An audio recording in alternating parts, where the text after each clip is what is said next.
All right. Hey, greetings. This is Gary with Let It Be RV. I'm going to start a new series because it's always a concern of everybody out there that how do you cook? How do you eat when you're out there in the bush, when you're out off the grid, so to speak? Everybody I've met so far at Nomads has a different way of preparing food, cooking food, and eating. Whether they eat alone or whether they share in the community is another thing. With me, uh, I'm going to show you how I cook using the Instapot and utilizing my solar.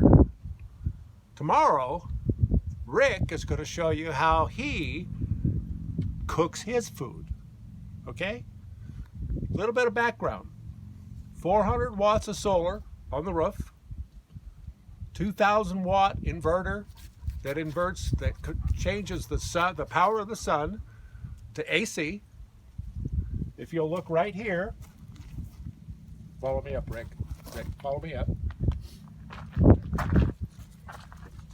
If you look right here, I'm plugged into the outside outlet, okay, which is plugged into my Instapot, okay, and I've just, at the end of the video, we'll be actually cooking pea soup. But let me say this first. Surfaces, cleanliness as godliness, next to godliness. You'll see over here I got white vinegar, where I'm pointing. White vinegar, Clorox, wash water, okay? Everything's ready. Clorox and vinegar the surface, both here and here, okay, before I did any food preparation. What I'm cooking today is pea soup, okay? In my Instapot. Can you come down here and look in? Rick, come in and look in.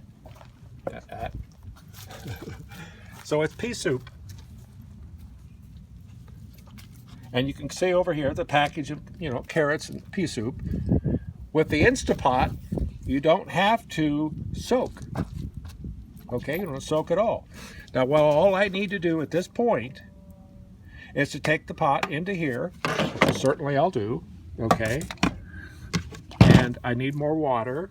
I'd put a little bit more water because there's a line right here to where you fill it to.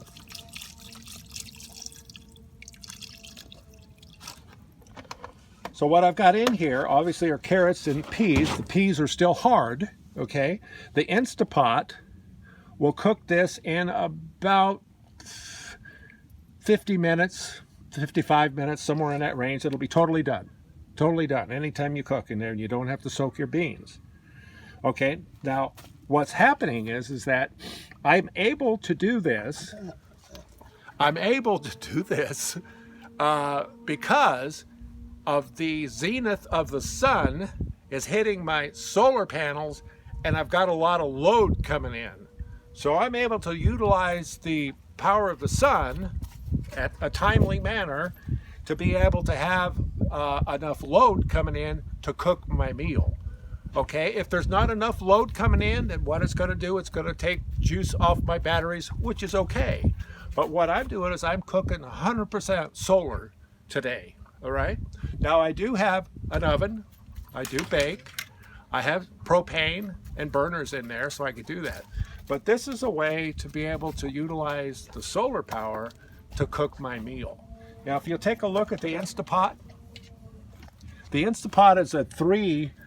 is a 3-quart Instapot, okay? And you can get the bigger ones that'll feed the whole community, but this one, when it's done, it'll make about 6 bowls of pea soup in here. It's still small, and between Rick and I, we may finish it all if he likes it. And secondly, if there's some leftovers, I can put it in my freezer in there. Again, it's powered by the sun that runs my refrigerator. So back at me here. So this is my way, Gary's way, of trying to be off grid as much as I can, utilizing the source of energy that I've got that's right above me. I'm sitting in Nevada right now, and the temperatures, I think tomorrow is supposed to get up as high as 80. So it's my solar system is going to love it. It's going to charge my batteries, and it's just beautiful. So what I believe is that the power that's there with the sun, I want to utilize all that power, and I'm not using practically any of it, really. I'm running my refrigerator. Today I'm running my Instapot, charge my phone, charge my laptop, do all those kind of things. But there's other systems that are out there that I'll incorporate in the future, and we'll do a future video on them. So I'm going to say goodbye now.